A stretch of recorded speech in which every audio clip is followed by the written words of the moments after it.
Question करते हैं। A statue 1.6 metre tall, एक स्टैचू है 1.6 metre tall, stand on the top of the pedestal, किसी भी पेडिस्टल के ऊपर खड़ा हुआ है। साथ के साथ हम डायग्राम भी बनाते हैं। देखिए क्या बोल रहा है ये, एक स्टैचू है, कहाँ पे है, एक पेडिस्टल के ऊपर है। ठीक है, पहले एक स्टैचू बना लेते हैं।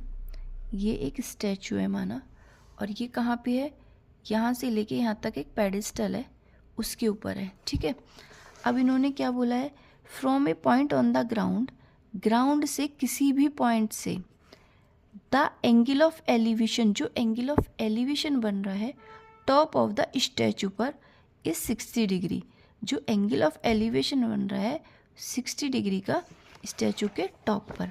तो सबसे पहले ग्राउंड पे कोई भी एक पॉइंट ले लेते हैं हम, ये यहाँ से पॉइंट ले लिया। अब हमारा स्टैचू कहाँ है, ये इसके टॉप पर कितने डिग्री का बन रहा है, 60 डिग्री का। ठीक है, ये हमारा 60 डिग्री का है। Okay, and from the same point से ही जो एंगल ऑफ एलिवेशन बन रहा है टॉप ऑफ द पेडिस्टल पर भी 45 डिग्री का बन रहा है। पहले टॉप ऑफ द स्टैचू पे बना 60 का, अब टॉप ऑफ पेडिस्टल पर बना। अब देखिए स्टैचू ये है और पेडिस्टल, इसी पॉइंट से ही हमारा जो एंगल ऑफ एलिवेशन बनेगा top of the pedestal. Okay, ये हमारा 45 डिग्री। देन उसने बोला है हमसे find the height of pedestal, pedestal की हाइट बतानी है। पेडिस्टल कहाँ है, ये ए बी हमारा पेडिस्टल है। ठीक है, ए बी पेडिस्टल है और इसके ऊपर स्टैचू है। स्टैचू की जो हाइट है वो क्या दे रखी है, 1.6। ठीक है, ए बी सी और डी। ओके, अब हम स्टार्ट करते हैं। देखिए अब हमारे पास देखो ये ट्रायंगल देखिए, बी सी डी ट्रायंगल के अंदर 45 डिग्री का एंगल बन रहा है। तो हम लेंगे in triangle B C D triangle के अंदर क्या दे रखा है, कुछ भी नहीं दे रखा, ना बेस दे रखा है ना परपेंडिकुलर दे रखा है। तो हम क्या करते हैं, इसमें लगाते हैं tan थीटा। देखिए tan थीटा की वैल्यू क्या होती है, perpendicular upon base. tan theta की value 45 degree equals to perpendicular की वैल्यू क्या है, BC, इस नाम को एज लिख दो। एंड बेस की वैल्यू क्या है, कुछ भी नहीं दे रखी, तो DC उसके नाम को एज लिख दो। ओके, 45 होती है tan 45 1 equals to BC upon DC।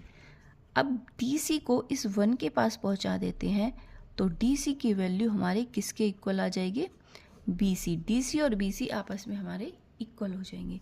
अब हम क्या करते हैं, हम सेकेंड ट्रायंगल लेते हैं। इन ट्रायंगल, कौन सा ट्रायंगल लेंगे, देखिए 60 डिग्री का एंगल बन रहा है यहाँ पे। ठीक है, इस वाली लाइन से मिलके बन रहा है, तो ये वाली लाइन यानी DAC, यानी कि ADC, कुछ भी ले सकते हैं हम, ADC, हमने ADC ये वाला ट्रायंगल ले लिया। उसके बाद हम क्या करेंगे, परपेंडिकुलर यानी कि AC, इसमें भी क्या लगाएंगे हम, tan theta equals to perpendicular upon base, और tan थीटा यानी कि tan की 60 डिग्री, यानी कि थीटा की वैल्यू क्या, 60 डिग्री इक्वल्स टू परपेंडिकुलर क्या है, AC, और AC किस किस से मिलके बना है, AB प्लस BC से। AB की वैल्यू क्या है 1.6 एंड BC को हम एज लिख लेंगे। ठीक है, एंड परपेंडिकुलर ये वाला पार्ट और बेस DC। दोबारा देखिए AC की वैल्यू क्या है, AB प्लस BC, यानी कि 1.6 प्लस BC। ओके, tan 60 की वैल्यू होती है हमारे √3 equals to 1.6 plus BC upon, अब इस DC के प्लेस पे भी मैं क्या रख सकती हूँ, BC, क्योंकि ये दोनों आपस में इक्वल है। तो मैं यहाँ पे BC रख देती हूँ, क्योंकि जो हमारे वेरिएबल है वो सेम हो जाएंगे। ठीक है, अब क्या करते हैं, इस BC को इसके पास पहुँचा देते हैं, √3 BC equals to 1.6 plus BC। BC और BC दोनों को एक साइड ले लेते हैं। √3 BC प्लस का BC था, इधर की साइड आया तो माइनस के BC हो जाएगा और 1.6। ठीक है, अब हम क्या करेंगे, देखिए BC इसके अंदर भी और BC इसके अंदर भी, दोनों के अंदर से BC को क्या कर लेंगे, कॉमन ले लेंगे। ठीक है, देखिए क्या था हमारा, √3 BC माइनस के BC and equals to 1.6 equals to 1.6। दोनों के अंदर क्या है, BC BC BC दोनों से कॉमन ले लेंगे, यहाँ से BC चला जाएगा तो बचेगा क्या, √3 माइनस यहाँ से भी BC चला गया तो बचा 1 इक्वल्स टू 1.6। अब BC को एज इट इज यहीं पे रहने देते हैं, BC के साथ ये मल्टीप्लाई में और ये इसके नीचे डिवाइड में चला जाएगा। 1.6 √3 माइनस 1। अब क्या हुआ कि यहाँ पे ये रूट है तो हमको रूट ख़त्म करना पड़ता है, इसलिए हम क्या करेंगे, रेशनलाइज। और रेशनलाइज कैसे करेंगे, ये जो हमारी पूरी टर्म है इसके बीच में जो साइन है उसको चेंज कर देंगे, प्लस है तो माइनस और माइनस है तो प्लस और ऊपर नीचे मल्टीप्लाई। देखिए कैसे, √3 माइनस था तो प्लस और 1, √3 माइनस है तो प्लस 1। ठीक है, ऐसे इसे बोलते हैं हम कि रेशनलाइज करा हमने। ठीक है, 1.6, अब इसको एज इट इज लिख ले, √3 प्लस 1 अपॉन, ये देखिए √3 माइनस 1 और √3 प्लस 1, ये क्या हो जाएगा हमारा, √3 माइनस 1 एंड √3 प्लस 1। ठीक है, देखिए a minus B and a plus B, इसमें a और a सेम, b और b प्लस और माइनस का अंदर है, तो यहाँ पे क्या आइडेंटिटी बन रही है, a plus B, a minus B.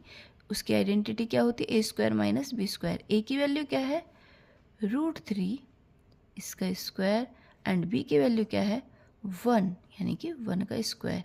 ये b है, ये b है, ये a है, तो यहाँ पे लिखेंगे हम क्या, √3 का स्क्वायर माइनस का 1 का स्क्वायर यानी a² माइनस b² की आइडेंटिटी लग जाएगी। 1.6 को as it is and √3 plus 1 को भी एज इट इज। √3 यानी कि √3 का स्क्वायर क्या होता है, स्क्वायर से रूट कैंसिल हो जाता है तो बचेगा 3, तो 1 यहाँ पे बचेगा 3 और माइनस के 1 का square 1 equals to 1.6 √3 plus 1 upon 2। Okay, अब क्या करेंगे हम, इस 2 से 8 टाइम इसे कट कर देंगे, 2 8 जा 16 और पॉइंट कितने के बाद है, 1 के बाद, तो हम 1 के बाद पॉइंट लगा देंगे इक्वल्स टू 0.8 √3 प्लस 1, ये हमारा आंसर आ जाएगा।